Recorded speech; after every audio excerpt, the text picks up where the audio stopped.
Sudah di oke. Yang sabar, yang sabar. Ini nggak tahu kenapa nih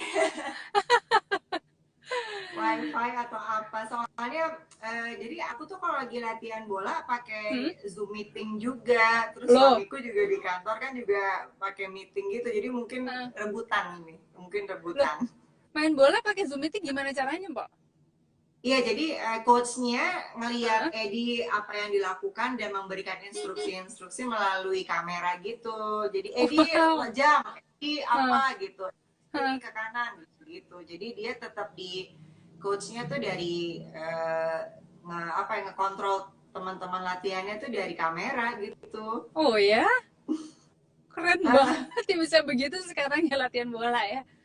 Kirain tetap Iya, harus dikasih menu-menunya gitu. eh Harus ke sini istilahnya apa aku nggak ngerti lah gitu. eh, Jadi pakai Zoom meeting juga, latihan bola pakai Zoom meeting coba. ya pokoknya harus dibisa-bisain lah ya sekarang mah jangan jadi juga apa jadi nggak bisa berkegiatan ya kan. Hmm. Nah kalau mau di Mm-mm. sendiri gimana kegiatannya kegiatannya banyak yang terhenti kah? Ya kalau yang sangat terkait tuh peluncuran film Ranah Tiga Warna Heeh. harus Juni, juga ada film Iya. anak-anak kita, film kartun Hmm. anak-anak kita harus sebulan Juni itu juga tertunda. Terus Hmm. kemudian biasanya kalau ulang tahun Jakarta kan ada acara sama Herman Iya. Abno ya Heeh. untuk bikin petasan. Ya Heeh. urusan abang none juga Iya. kita juga tertunda. Yes, Iya. ini kan sama-sama di Abno nih. Itu juga Heeh. tertunda. Tapi yang lain sih malah bisa banyak jalan melalui kayak Instagram Live kayak gini sih, Heeh. Des. Iya. Heeh. Ya persiapan baca skrip, baca naskah Hmm. malah lebih tenang ya sekarang. Jadi Lebih memang lebih ya. kebuka gitu Hmm. Kemarin di yang rumah. non apa non wilayah apa Modi udah pemilihannya udah selesai ya. Kalau pusat tuh aku Kayaknya lupa belum deh, deh, kayaknya belum Des. ya. Yang daerah Belum, nggak belum ya. karantina aja. Mm-mm. Baru sampai karantina ya, belum sampai terpilih ya. Belum. Mereka Iya, kayaknya belum ada final-finalan lagi deh belum ya. gitu. Aku pikir Mm-mm. ya, aku kan tahun 98 kan waktu itu kan, Krismon ya, Abang None Iya, Krismon. Aku pikir udah yang paling parah tuh angkatanku. Ternyata, mohon maaf, sekarang gelarnya diambil oleh angkatan 2020 ini. iya nih. Di sini selalu cerita nih Noni Jakarta yang Iya, lain-lain tuh, di antara yang lain tuh yang Krismon tuh cuman paling Desi sedih. doang. Iya. Tapi ternyata ada lagi ya. Memang berulang Yang sekarang selalu. malah belum ada Enggak pemilihan ada. justru. Malah bisa Makanya jadi lebih sedih lagi. bisa jadi pejabat 2 tahun nih ya si Iya, 2019 ya kan. Elisa. Iya, 12 tahun. Nah, Bang Modi, aku tuh pengen ngobrol-ngobrol gini. Kan Bang Modi filmnya banyak sekali ya. Filmnya banyak, terus Enggak kok dari nggak dulu dari banyak. Ya tapi maksudnya kan dari sinetron banyak, terus udah gitu film. Hmm. Dan juga kan yang makin kesini makin santer adalah teater gitu kan juga apa banyak main teater gitu kan. Nah, kalau aku nih kita di psikologi tuh suka bukan memperasa suka mengangkat isu tentang empati gitu. Dan Mhm. sementara banyak orang juga masih bingung empati itu apa sih, padahal kan sebenarnya kemampuan berempati itu penting gitu adanya. Nah, empati itu kan intinya adalah kita bisa memahami posisi orang lain, tapi lebih Mhm. dalam gitu ya, memahaminya tuh lebih lebih jauh lagi gitu, nggak sekedar hanya paham doang terus udah enggak. Nah, tadi aku sempat berpikir untuk melatih ke rasa empati kita terhadap orang lain, apakah berarti kalau dengan apa ya kita banyak bermain peran gitu kan kayak Momot gitu ya banyak bermain peran, berarti kan kita bisa memahami banyak orang gitu. Nah, dalam Mhm. prosesnya mau di latihan nih bermain peran banyak karakter, kalau menurut dirimu bisa lebih memahami banyak orang nggak jadinya? Oke. Em, Sebenarnya dengan bertemu banyak orang dengan Hmm. berbagai tipe, level, Hmm. eh, gaya itu Hmm. sebenarnya jadi membuka mata untuk bisa melihat betapa orang tuh sangat berbeda-beda dan betapa Iya. ternyata cara approach-nya, cara berkomunikasinya tuh juga berbeda-beda gitu. Iya. Uh, apa namanya?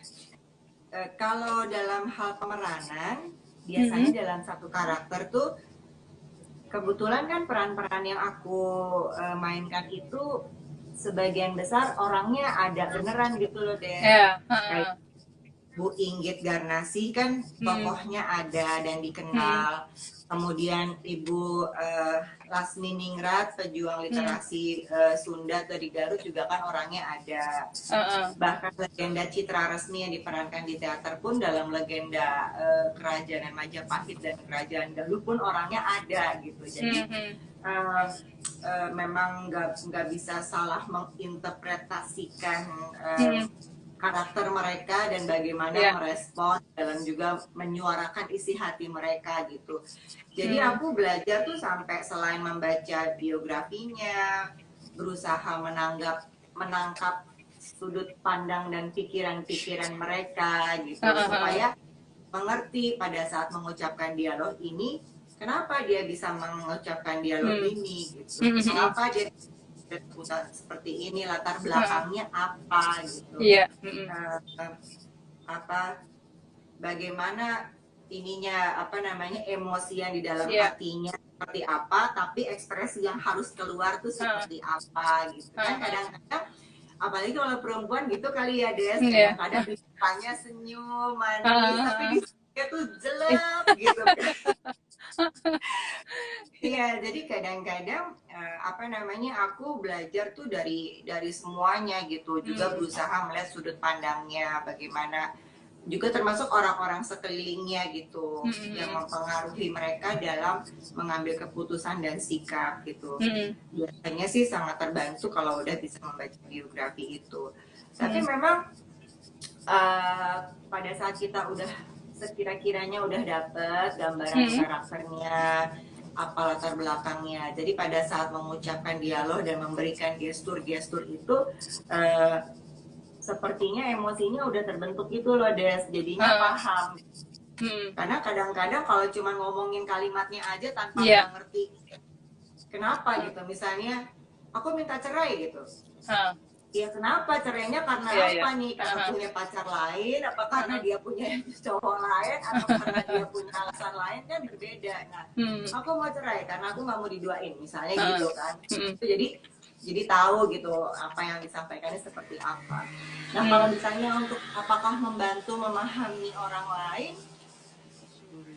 ya ada membantunya sih, Des. Tapi yang paling berasa membantu tuh ketika kita berkomunikasi dekat langsung gitu. Oh, ini bacanya orang, oh ini karakternya seperti ini. Oh, ini gaya komunikasi. Oh, aku harus mendekatinya seperti ini. Oh, membuat chemistry-nya, suasananya harus begini gitu, Des. Jadi intensitas komunikasinya sih yang bisa membantu aku untuk bisa memahami orang lain, biasanya gitu. Oke. Bisa ke itu nggak, Mbak Hampomot udah memerankan berapa karakter manusia kira-kira? Enggak banyak kok. Kalau yang sangat ini ya, yang sangat banget tuh Bu Inggit di Citra yang sampaikan 11 nih ya. Siapa ya? Ya kalau yang dari lahir sampai sekarang ya si Zainab ini sih.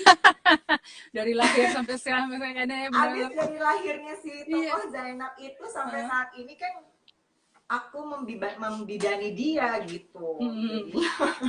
Iya. Yang lain-lain sudah sih, jadi ibunya Emir apa sih di film Garuda di Dakdaku, dia anaknya jadi pemain bola tapi bapak itu pernah jadi pemain bola dan gagal dan akhirnya terpuruk itu sampai akhirnya nggak boleh main bola, nggak boleh jadi pemain bola gitu. Sekarang anakku main bola, jadi sekarang paham. Iya. Gitu. Tapi dari banyak karakter yang mau diperankan, yang terasa ini biasanya kan kita bisa relate sama emosi orang lain gitu ya. Kita bisa memahami orang lain tuh kalau kita kayaknya apa pengalaman hidupnya tuh mirip-mirip gitu ya. Jadi kita bisa lebih paham gitu. Ada nggak yang kayaknya karakternya dirasakan, wah ini jauh banget nih dari gue, kayaknya susah banget nih untuk bisa paham emosinya, untuk paham menyelami isi kepalanya. Ada nggak yang sampai kayak gitu?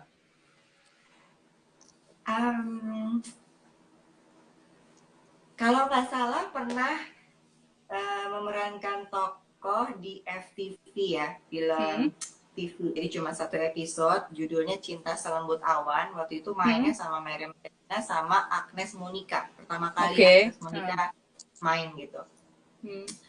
Nah itu perannya tuh jadi di antara ketiga kakak beradik ini, aku yang nomor 2. Terus punya karakternya tuh yang sangat wild gitu, sangat apa ya, dibanding kakaknya yang sangat idola sebagai kakak gitu ya, adiknya yang bisa manja-manjaan, yang nomor 2 nih yang aku nih wild banget gitu karakternya, mabuk-mabukan, merokok, berpacaran yang di luar batas gitu, terus apa bisa marah nampar orang gitu-gitu tuh. Jadi waktu awal-awal tuh dibantu sama acting coach gitu untuk bisa mendapatkan karakter itu. Jadi hal yang paling mudah aja ketika aku minum tuh, ya aku minum aja gitu, terus gini, Mot, kalau minum alkohol tuh panas waktu gitu. Oh gitu ya, iya aku mikir aku minum aja geleget-geleget gitu, karena kan emang bukan alkohol ya, jadi Mot nggak gitu, Mot. Oh nggak gitu ya, emang gimana kalau alkohol tuh panas, Mot? Oh gitu ya, mau dibeliin dulu, gitu. Kayak gitu-gitu lah, jadi agak kayak apa ya, memang harus observe, emang harus nyobain, emang harus terjun gitu, emang harus bisa lihat gitu. Ketika aku ngerokok tapi aku nggak bisa megang rokoknya gitu tuh, itu apa namanya, agak sulit sih, cuma memang karena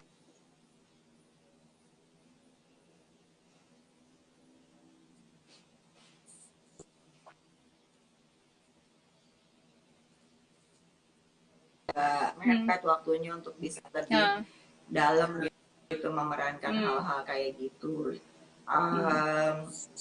Ya aku juga waktu itu masih nggak kepikiran gitu, kenapa sih dia mesti ngebelain pacarnya banget sampai kabur-kaburan dari rumah tuh. Waktu itu kan aku masih kecil ya, jadi aku oh bisa kayak gitu ya gitu. Agak bingung gitu. Oh iya iya, merokok megangnya susah, minum kayak nggak meyakinkan gitu. Jadi ya emang kuncinya observasi. Harusnya kita bisa lebih turun ke jalan, turun ngelihat situasinya. Kalau di teater itu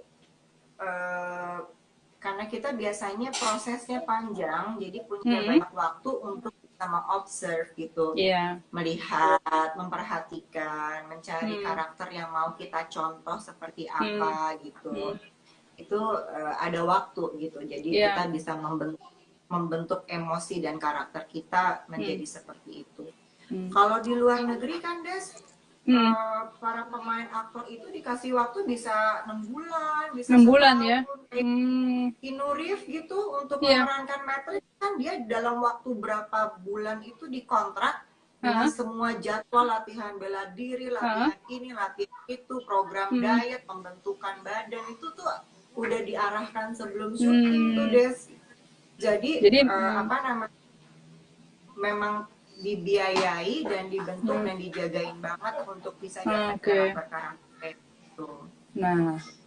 Nah itu dia ya. Kalau di sini keterbatasan waktu dan biaya kali ya. Jadi segalanya harus cepet gitu kan, cepet jadi, cepet paham gitu ya.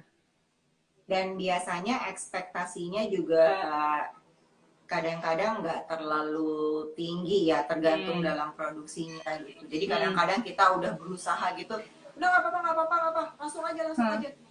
Ini belum nangis nih, ini belum keluar nih, udah. Bawang mana bawang gitu. bentar belum dapat, ini belum keluar, udah, mau hujan gitu.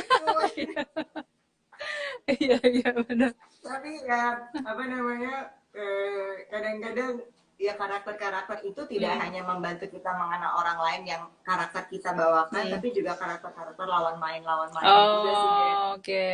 Itu juga membantu gitu. Uh-huh. Oh dia Jadi, lawan mainnya kayak gini gitu. hmm, Oh karakternya gini, responnya seperti ini. Terus ya banyak membantu juga sih. lawan main dalam arti dia dalam kehidupan yang sebenarnya atau karakter yang diperankan oleh lawan main itu? Maksudnya tadi? Dua-duanya sih, Des. Kadang-kadang dalam satu lokasi syuting gitu ya, ada yang membawakan diri sebagai karakternya gitu. Kalau aku lebih nyaman pada saat masuk ke lokasi set, aku sebagai karakternya gitu. Oke. Jadi nanti aku berinteraksi kepada orang-orang itu, aku sebagai karakternya gitu. Aku membahasakan gitu.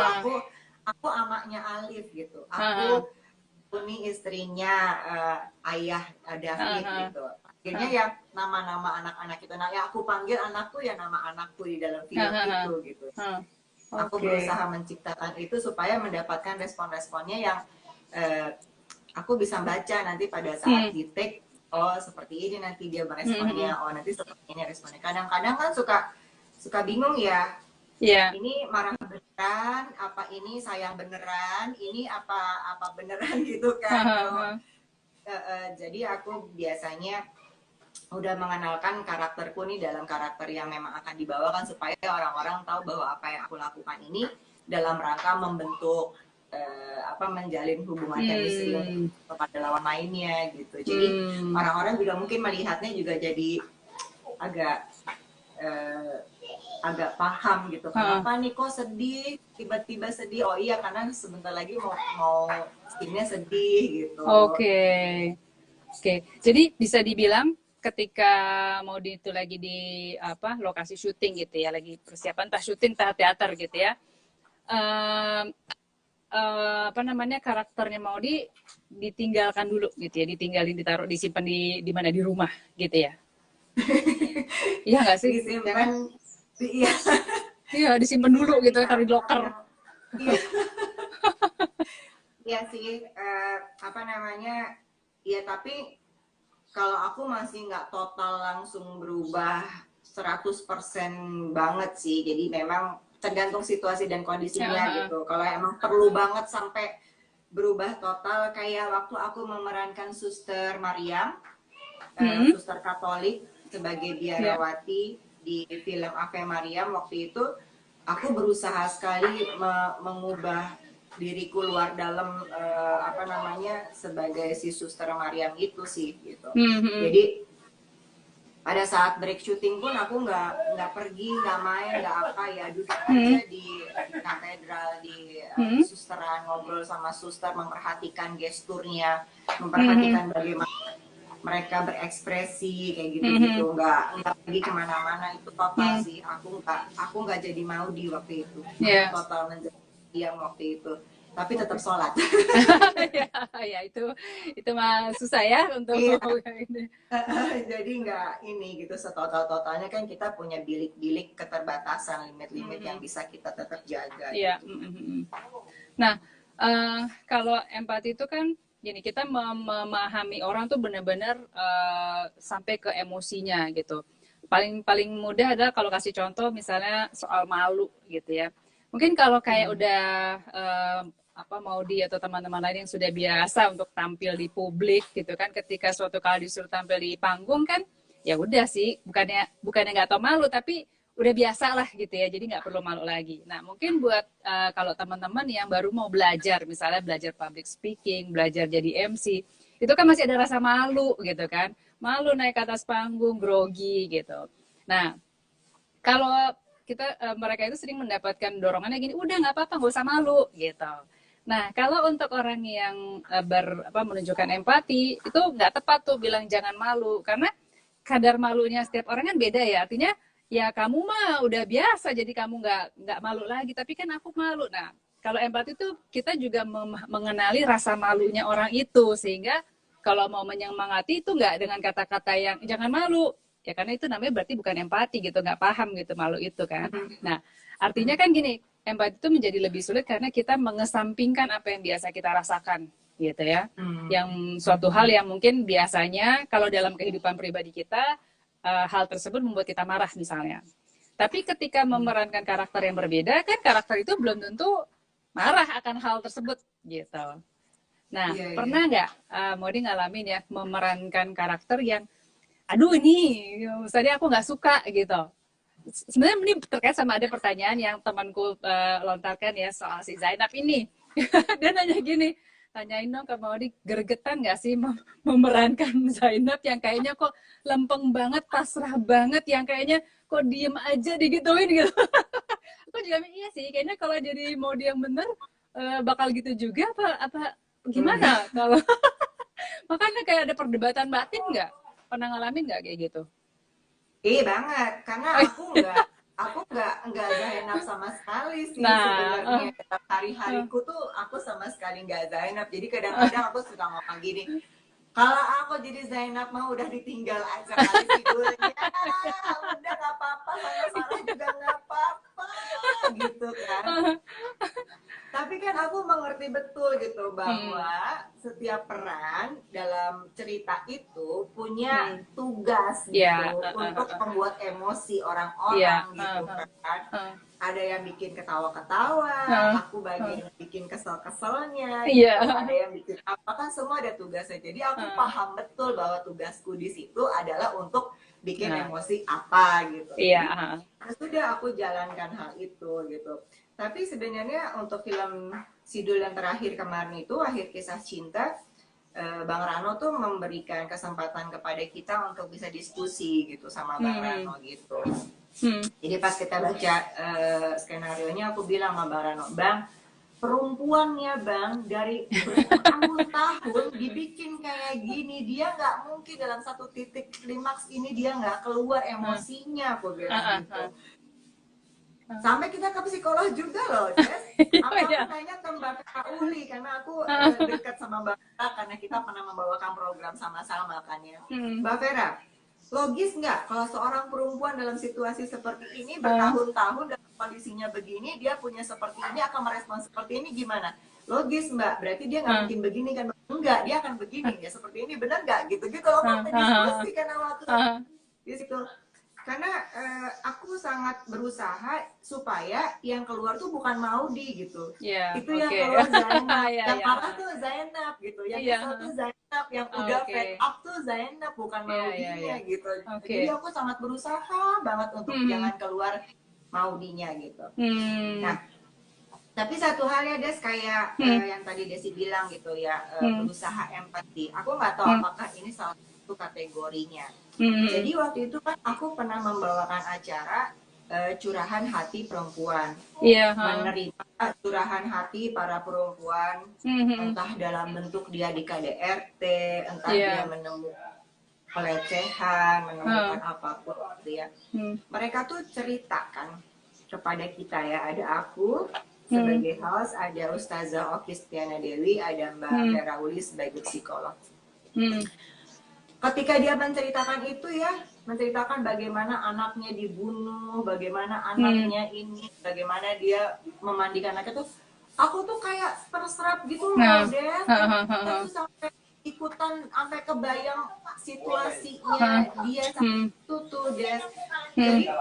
Jadi emang benar seperti kata Desi, nggak mungkin aku bilang jangan sedih ya Bu, gimana nggak sedih? Udah gitu, sabar ya Bu, udah nggak bisa, situasinya tuh udah kayak gitu. Jadi apa yang bisa aku lakukan tuh waktu itu berusaha mengelus gitu ya, menepuk-nepuk pundak gitu ya, menggenggam tangannya, berusaha memastikan dia bahwa aku ada dengerin kamu gitu, apa yang kamu pengen ceritakan aku coba dengerin gitu. Berusaha dengan gesturku untuk bisa siap menerima apa yang dia pengen keluarkan gitu.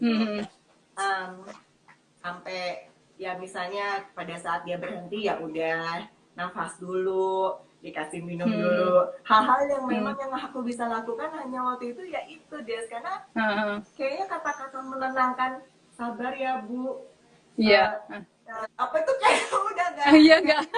dengan situasi itu Des gitu. Iya. Nah itu hal-hal yang kayak gitu sih yang aku merasa banget terlibat gitu. Padahal kan sebagai host kayak Desi mungkin sebagai psikolog kan kita harus posisinya netral ya, nggak boleh ikut kali ya dalam larut itu. Cuman ya dalam situasi-situasi kemarin tuh emang ada beberapa hal yang aku jadi larut gitu, membayangkan apa yang dijalankan gitu. Iya sih. Nah itu dia tuh, orang dibilang susah, dibilang gampang, empati itu. Cuman dalam bersosialisasi ini kan karena sangat dibutuhkan ya. Apalagi ini kondisi yang sekarang ini kita PSBB segala macam tuh banyak orang yang bikin banyak perdebatan kan ini. Misalnya ada orang yang pokoknya udah di rumah aja demi keselamatan nih, demi kesehatan, pokoknya biar aman gini. Nah, sementara buat mereka yang ngerasa tapi di rumah aja itu bikin saya stres gitu, bikin saya malah nggak enak. Itu kan berdebat gitu. Sementara jadi orang tuh kamu sih nggak ngerti kondisi saya, jadi jangan suruh saya untuk di rumah aja. Oke gitu. Jadi ini mau memahami mana yang mana sebenarnya kan ya nggak ada satu pilihan mutlak gitu ya. Artinya kan ya kalau mau harus keluar ya silakan. Jadi ini kan ini semakin lagi bahwa ke kondisi seperti ini menurutku jadi kayak kita menyadari bahwa kemampuan kita untuk memahami kondisi orang lain, mengerti perasaan orang lain dan berempati ini walaupun kayaknya seolah-olah kita disuruh social distancing kan, artinya justru makin minim bersosialisasi, tapi harus meningkatkan kemampuan berempati gitu. Jadi menurutku ini sementara kalau kayak mau mengasah empati kan banyak-banyak lah, kayak misalnya mau banyak-banyak ketemu orang, banyak-banyak ngobrol sama orang yang mau kita pahami itu, lalu research lah gitu kan. Sementara kalau di rumah aja kita mau research kemana coba? Mau ketemu orang aja nggak boleh gitu. Ketemunya dia lagi. Paling pakai Zoom. Pakai Zoom ngomongnya kalau rame-rame rebutan ngomongnya. Bingung gitu dengerin kemana. Nah, jadinya kalau Modi sendiri ngerasa kemampuan untuk makin memahami orang lain ini dengan kondisi yang sekarang harus di rumah aja jadi menurunkah atau tetap bisa dipertahankan? Buat aku enggak sih Des. Ada momen-momen aku merasanya gini ya, kenapa dia begitu ya, aku nggak ngerti deh dia alasannya kenapa dia bisa melakukan hal itu, masa begitu aja dia sampai bereaksi seperti itu gitu ya. Ada hal-hal yang kayak gitu. Tapi aku ngeliatnya gini sih Des, kalau aku kalau apa yang dia ambil keputusannya itu di luar dari kemampuan aku untuk bisa memberikan pengertian kepada dia, berarti itu udah bukan tanggung jawab aku, dan aku nggak mau membuang energiku untuk ribut ngurusin yang aku nggak bisa mampu membantu dia gitu loh Des. Iya, oke. Jadi misalnya ibaratnya, gini, alasan sendiri untuk melakukan itu. Mungkin merasa dia mampu bisa melindungi dirinya dengan seperti itu gitu ya. Kalau orangnya kenal, kalau menurut aku bisa ngobrol sama dia, aku mungkin akan coba ngobrol sama dia. Tapi kalau sendiri ngeliat dia tuh kayaknya memberikan energi yang buruk buat aku gitu loh. Jadi biasanya kalau udah di luar kemampuan aku, yang aku cuma bisa lakukan ngedoain doang sih Des. Semoga dia ngerti lakukan itu berbahaya buat orang lain. Semoga dia bisa menjaga dirinya supaya tidak membuat yang lain gitu. Tapi kalau yang dekat-dekat aku kasih tahu sih Des, urusan si PSBB ini ada satu hal yang bikin aku juga rada jadi kasusnya gini nih, kan banyak selama lebaran puasa kemarin tuh banyak yang minta tolong bantuan gitu ya untuk mendonasikan supaya mereka bisa bantuin orang-orang banyak. Aku udah berkali-kali bilang sama semua, tolong please kalau bagi-bagiin dana sosial bantuan apapun, jaga diri sendiri, jaga teman-teman, perhatikan protokoler untuk menyerahkan dana bantuannya seperti apa. Karena nggak satu, nggak dua teman-teman yang aku kenal jauh ataupun kenal deket tuh banyak yang kena jadi korban, bahkan ada yang sampai meninggal. Jadi aku selalu mengingatkan mereka kalau misalnya mau ngasih bantuan, tanggung jawab untuk ngejaga bagaimana semuanya bisa berjalan.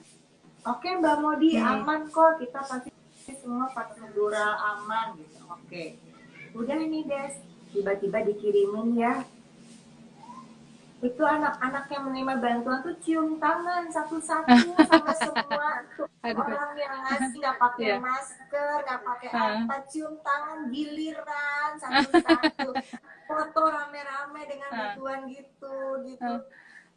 Aku tuh langsung rasanya lemes banget gitu loh, Des. Jadi maksudnya apa yang kita lakukan selama 2 bulan di rumah aja, nggak ngapa-ngapain, berusaha mengedukasi orang, berusaha memberi bantuan dengan harapan tenaga medis juga bisa tercukupi gitu ya, angka derita menurun. Itu kan yang at least yang bisa kita lakukan dari rumah ya, Des. Tapi begitu aku melihat, aku mendanai sebuah acara penyebaran virus itu gimana coba itu rasanya. Aku kan bukan yang ngerti kebutuhan mereka atas bantuan, tapi aku minta kan hanya jaga protokolnya. Gitu. Aduh, itu rasanya Des, itu terpuruk sih aku. Momen itu aku rasanya terpuruk. Ambiar gitu rasanya, niat awalnya mau menjaga kesehatan kebersihan loh tidak sesuai rencana. Terus jadinya gimana Mbak? Diadakan seri-seri berikutnya nggak tuh, batch berikutnya atau nggak? Udah cukup, terima kasih. Soalnya panitianya juga nggak merasa ada hal yang salah, Des. Aku sangat menyesalkan hal itu. Maksud aku kalau dia bilang, oh iya, mungkin nanti yang berikutnya kita akan coba dengan prosedural yang benar atau apa gitu. Dia nggak ngomong apa-apa, Des. Bilangnya, emang biasanya gitu kok, kalau udah dikasih bantuan mereka cium tangan. Ya tapi kan sekarang situasinya udah kayak gitu. Iya. Nah itu dia. Kita sih berharap untuk memahami mereka gitu ya. Tapi mungkin mereka yang di sana mungkin bukannya nggak mau memperhatikan, mungkin terbawa suasana kali ya. Terbawa suasana yang euforia, ya senang aja gitu kali berkegiatan, yang merasa dirinya melakukan kegiatan sosial baik adanya gitu kan. Jadi lupa gitu kali ya, melupakan titipan perasaan dari kita-kita yang di rumah gitu ya. Yang memberikan bantuan itu gitu ya. Aku tuh bilang gini, berkali-kali deh kalau misalnya bisa ditanya gitu ya, please jaga kamu, jaga kesehatan kamu, jaga diri kamu, itu berarti kamu menjaga aku, menjaga banyak orang, mengurangi beban tenaga medis, please. Jadi udah nggak zaman lagi bahwa kan yang sakit gue, yang meninggal kan gue kan gak ganggu dulu, nggak gitu. Sekarang kalau lo sakit lo nemuin banyak orang gitu, jadi banyak gitu. Iya nggak sih? Ini kan mengaruh pada empati ya, iya nggak sih? Iya banget. Itu. Iya. Jadi kan memang kalau empati itu kita bisa melihat situasi dan kondisi dari kacamatanya orang itu gitu.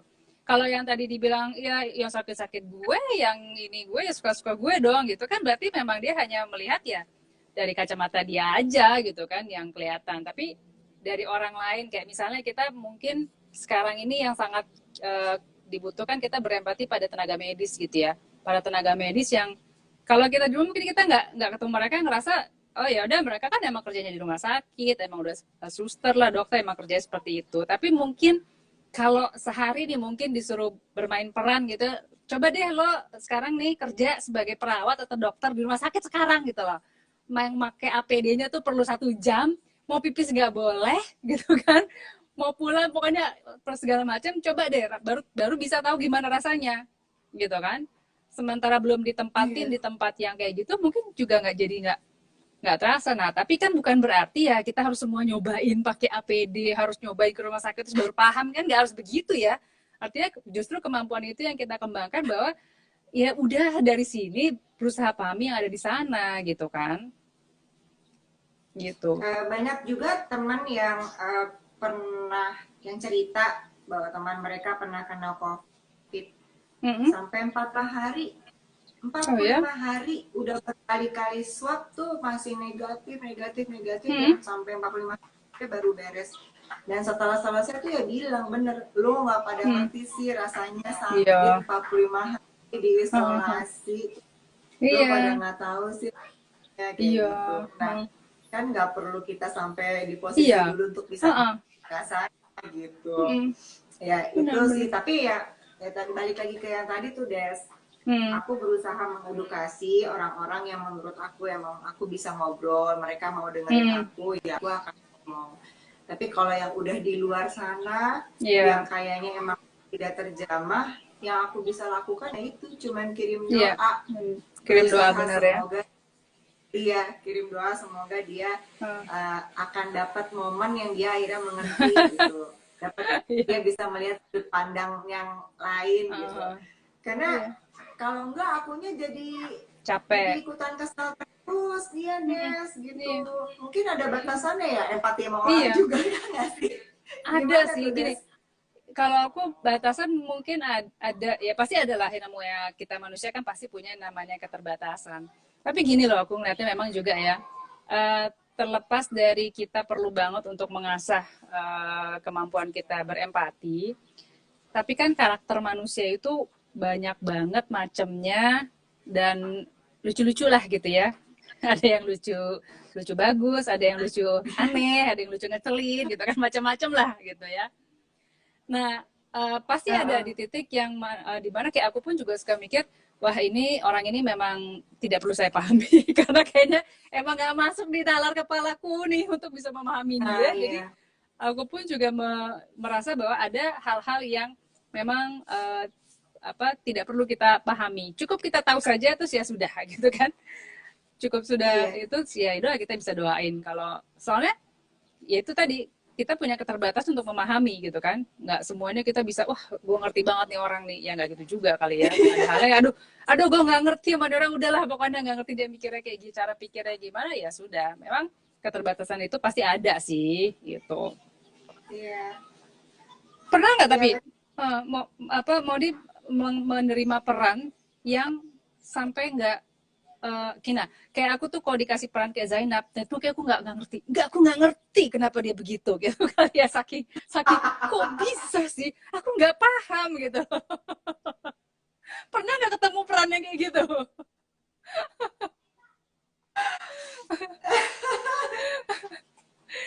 Iya tuh ya. Kamu makin kesini makin kepikiran, iya ya kok bisa bertahan ya 28 tahun loh karakter itu ya. Luar biasa ya ternyata ya. Ini antara mau kagum sama aku nggak paham gitu. Ada mungkin yang ini sih, Des, kayak pas lagi memerankan Suster Mariam itu, aku nggak ngerti kenapa seorang gadis di usia remaja punya keputusan untuk menyerahkan dirinya dan tidak bisa untuk agama gitu. Aku waktu itu juga nggak paham tuh waktu itu untuk bisa menjadi memerankan Suster Mariam tuh. Pertanyaan awalku gini, kenapa? Kalau emang mau menyerahkan diri kepada Tuhan, emang nggak bisa ya kita menjadi pemeluk agama yang taat banget gitu tanpa harus menyerahkan diri gitu tuh. Aku tuh waktu itu nggak paham. Jadi aku banyak ngobrol sama suster-suster, apa sih latar belakangnya, ada nggak dalam jalan itu mereka berbelok, apa gitu. Itu banyak banget yang aku tanya-tanyain gitu, sampai berusaha mendapatkan sudut pandang yang mungkin dari sini ngelihatnya gitu. Aku waktu itu nggak karena kan di kita sebagai muslim nggak ada gitu ya gitu. Jadi aku waktu itu agak berat sih gitu Hmm. waktu itu. Kiatnya gimana waktu itu, Tapi Modi? kenapa? Kiatnya akhirnya gimana untuk tetap menjalankan peran itu tadi? Oh, banyak ngobrol sama Hmm. suster-susternya, terus akhirnya mendapatkan insight gitu ya, Ya, pemikirannya seperti apa. Terus juga dapat insight dari suster kepala yang menceritakan hmm. bahwa beberapa kasus yang berbelok itu ujiannya apa gitu, cobaannya apa, Hmm. dan bagaimana mereka menyikapi hal itu gitu. Hmm. Lucu-lucu sih, guys. Hmm. Yang akhirnya membantu aku untuk bisa, oh dari angle sini tuh aku bisa gitu Oke. waktu itu. Dan karena syutingnya tuh di biara dan Hmm. Hmm. di kesusahan, jadi membantu aku untuk bisa tetap ngejaga karakter itu gitu, karena Ya. di sekeliling aku semua suster gitu yang memang sudah Ha. berpegang teguh atas penyerahan diri itu. Nah itu aku Ha. jadinya, oh gini, oh gini. Soalnya kalau Hmm. aku keluar dari dunia Ha. yang biasa itu, pasti aku Hmm. juga akan ngapain ya Iya. gitu, kayaknya udah pas lagi gitu, ngapain gitu. Akhirnya ya udah bisa di situ. Cuman ya Hmm. memang sih ada beberapa kadang-kadang yang aku juga ngerasanya, ini kenapa tokoh ini reaksinya seperti ini ya gitu. Hmm. Cuman kan memang di situ kan kita diuji ego kita, Des. Ha? Itu kan Gimana tuh? peran, itu kan bukan ego kitanya. Iya. Itu kan Hmm. perannya yang akan berbicara gitu, bukan Hmm. ego Hmm. kita. Jadi berusaha sekali untuk bisa Hmm. mengerti kenapa dia marah, kenapa dia iya aja, apa sih Hmm. alasannya gitu. Hmm. Oke. Hmm. Hebat nih. Jadi nih barusan aku menangkap tadi 3 poin penting ya. Pertama, apa namanya, untuk bisa menyelami karakter orang lain, memahami orang lain kan. Kalau tadi kan apa, Modi banyak ngobrol ya, banyak ngobrol sama si yang paham, yang dekat dengan karakter tersebut. Kalau kayak tadi suster, banyak ngobrol sama suster. Terus berusaha, karena berusaha untuk tahu posisinya dia gitu kan, berusaha untuk memahami posisinya dia. Jadi this is not about me but about you gitu. Yang kita ingin tahu benar-benar ingin menggali, mengulik karena pengen tahu gitu kan, kerasa ingin tahunya itu. Makanya that's why kita bisa lebih menyelami. Kemudian yang kedua tadi aku menarik dari Modi aku dengar adalah kita kalau agak kesulitan kita bisa mencoba, Modi mencoba untuk melihat dari angle yang berbeda dari orang itu, sehingga oh oke, saya kalau nggak paham dari yang sisi A, saya coba masuk dari yang sisi B, oh ternyata bisa nih gitu. Artinya memang untuk memahami orang lain nggak cuman dua ya, maksudnya nggak kaku satu sisi aja. Coba lihat dari sebelah kanannya dikit lagi gitu, agak tenggara dikit gitu kan. Iya, Mungkin ada iya, sisi apa, iya, iya. sisi yang bisa celah kita masukin yang kita akhirnya bisa paham gitu ya, Mat ya. Mana Iya. mana mana. Jadi Kadang juga malah malah baru bisa paham setelah jauh, Des. oke, Kalau deket tuh lanjut. kayak Nggak ngeliat. apa nih, kena Hah, mulu, mentok aja hah, mentok, kayak begitu hmm, ada jarak hmm, agak jauh, ada kasih momen gitu, baru tuh hmm, dapet, hmm, oh dari ini ngelihatnya. Kadang kalau hmm. dari deket gitu ya, gajah Iya, di iya. depan mata nggak lihat, Oh iya, iya nggak ujung kelihatan. kelihatan gitu. Jadi pas agak ada jarak, ada juga Hah. yang beberapa kalau dideketin tuh nggak dapet, Des. Iya, Di approach kayaknya tuh nggak ngotot dapet gitu. berusaha gitu nggak dapet ya. Oh, Oke. oh. Malah ketutup, malah ketutup, Hmm, malah ketutup hmm, gitu.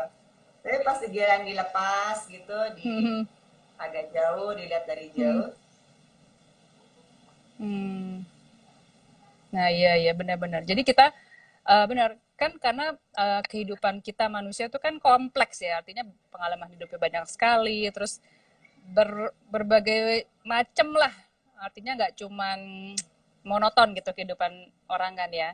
Jadi kalau kita nggak paham dari depan, coba deh ngobrol dari samping, mungkin kita bisa bisa lebih relate, bisa lebih memahami orang tersebut dari sisi yang di sebelah sananya gitu ya. Benar juga, wah ini pembelajaran pembelajaran. Artinya kalau kita berusaha cuman ngotot dari situ aja cari taunya, malah nggak dapet ya. Justru coba mundur dulu, agak jauh, lihat dari jauh, lihat secara keseluruhan juga gitu ya, malah lebih bisa paham ya. Dan satu lagi tadi yang mau dibilang adalah ego. Bahwa memahami orang itu berarti bukan ego kita mah nanti aja gitu kan. Nggak usah ada gitu deh egonya kan yang karena kalau mengedepankan ego kita yang ada yang keluar kita gitu kan maunya kita, emosinya kita, tapi kita jadi sulit untuk memahami emosinya orang itu gitu ya. Sering berantem nggak untuk dengan antara ego sendiri sama ego orang lain? Sering berantem nggak antara ego sendiri dengan ego orang lain? Iya, jadi antara itu tadi, jadi berusaha memahami orang lain tapi kebentur dengan ego sendiri gitu, kayak ngerasa lo kan saya, gitu. Em, Pernah sih sama-sama jadi malah. Eh, tapi aku berusaha berusaha ngasih tahu ke orangnya kenapa aku nggak bisa ngikutin ego dia gitu. Oke. Jadi aku kasih penjelasan. Gini loh, gue nggak ngerti kenapa lo bersikap itu padahal dulu lo pernah dalam posisi yang sama dan lo tahu betul betapa sulitnya lo menjalani situasi itu. Kenapa sekarang lo bisa lakukan hal yang seolah-olah nggak pernah menjalani itu? Gue nggak ngerti kenapa lo begitu. Kalau lo nggak bisa bersikap itu, jadi nggak usah ngajak gue ngomong diskusi soal ini karena dalam pikiran gue harusnya itu udah nggak ada pertanyaan, lo ngerti apa yang udah lo jalanin gitu. Jadi aku kasih tahu ke dia kenapa aku kecewanya tuh kenapa, karena gini gitu. Kenapa akunya nggak bisa nerima maunya dia tuh karena dalam pemikiran aku begini gitu. Iya. Aku nggak berusaha bilang ya gue maunya lo ngertiin gue gitu, nggak gitu sih. Aku masih taunya gue tuh merasa kenapa lo ngasih ini karena lo begini yang menurut gue harusnya lo nggak begini karena lo udah begini. Kalau lo masih mau begitu fine, udah jangan ajak gue lagi untuk urusan kayak gitu. Gitu sih. Iya. Aku orangnya banget loh Des kalau di luar si Zainab itu. Nah makanya kan makanya di sini orang makin heran bisa loh jog luar biasa sekian belas tahun menjadi Zainab. Desi mungkin tahu kali kalau di Nonet Jakarta. makanya banyak orang bertanya kayak temanku yang nanya itu kok itu gimana ada perang batin ya atau memerankan Zainab sementara gergetan gitu kan kayaknya. Ya kan? Banget ampun deh. Aku emang tuh tapi semakin ditanya semakin mikir iya ya ternyata ya. Gitu. Iya, nah memang kuncinya tadi ketika kita mau ada sesuatu hal yang nggak cocok gitu ya, antara ego kita atau ego orang lain atau karakter orang lain, kalau tadi mau oke tuh bilangnya gue nggak ngerti, artinya kita sebenarnya berusaha memahami gitu, cuman gue nggak ngerti nih gitu, jadi tolong kasih penjelasan supaya kita ngerti gitu kan. Tapi kalaupun tidak terjadi kesepakatan atau tidak terjadi sepemahaman, ya sudah. Jadi gitu ya kamu, saya. Kita ada batas yang jelas aja gitu kan ya. Bukan berarti harus berantem juga kan sebenarnya ya. Habis gitu ya biasa lagi. Cuma Iya. untuk urusan yang itu aja yang kita nggak akan ini lagi. Ini juga berlaku banget sama anakku sih Des, karena udah mulai remaja kan, jadi egonya juga mulai tinggi, apalagi kan anak satu-satunya gitu kan. Dan dia tahu banget gitu bahwa dia tuh sayangannya di mana-mana gitu, sayangannya kakak aku, sayangannya opa-opanya, sayangannya ibunya. Jadi dia tuh tahu banget gitu loh posisinya gitu. Jadi dan kita tuh sama-sama Aries yang konon katanya sama-sama keras gitu. Jadi lumayan nih kalau udah urusan ngomongin ego tuh bapaknya siap-siap ada di tengah. Oke. Untung bisa jadi penengah ya bapaknya ya.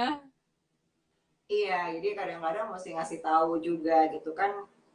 Kadang-kadang belum tentu orang yang kita sampaikan juga paham kan dengan apa yang kita maksud ya Des. Kalau seumuran, kalau teman main sih mungkin ngerti ya, tapi kan nggak semuanya bisa paham gitu. Iya benar. Ya kadang-kadang perlu juga penengah atau apa tuh kayak penerjemah gitu, apa yang aku maksud dengan apa yang dimaksud di sana, supaya bisa nyambung gitu. Kadang-kadang memang perlu penyampaian pesan gitu ya.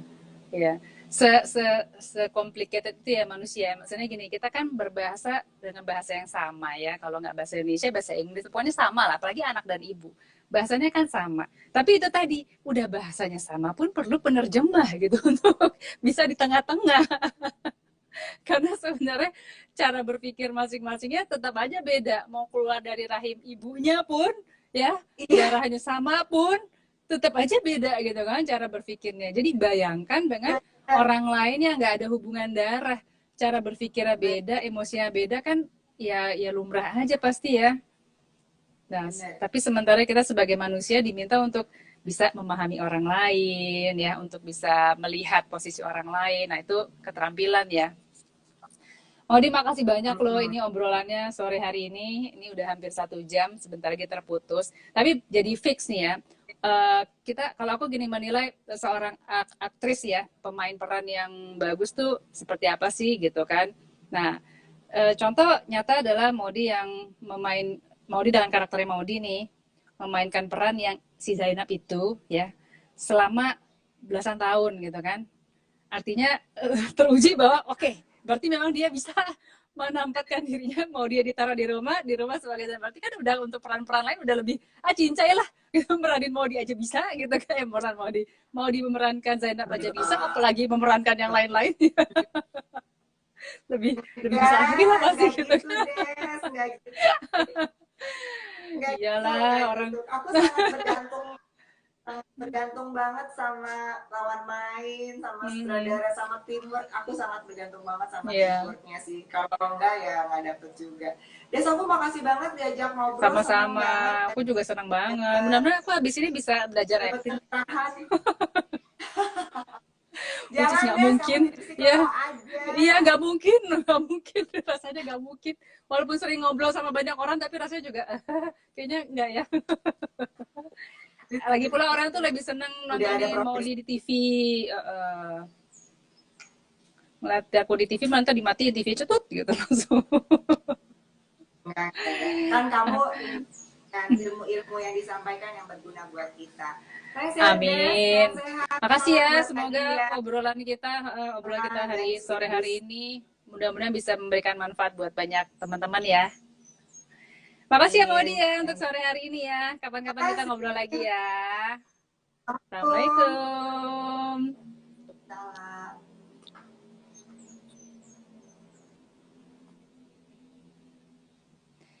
Oke, nah sekian teman-teman obrolan sore hari ini saya dengan Maudy Kusnaidi. Semoga bisa memberikan pemahaman lebih dalam sedikit lagi tentang empati ya, dan ternyata yaitu tadi menjadi aktris, banyak bermain peran juga belum tentu juga gitu bisa mengasah empatinya sampai setinggi, tapi bisa membantu karena berusaha terus untuk memahami karakter orang lain. Oke, terima kasih atas kebersamaannya ya. Ntar kita kapan-kapan saya ngajak siapa lagi IG Live ya. Ya, tunggu tanggal mainnya. Assalamualaikum.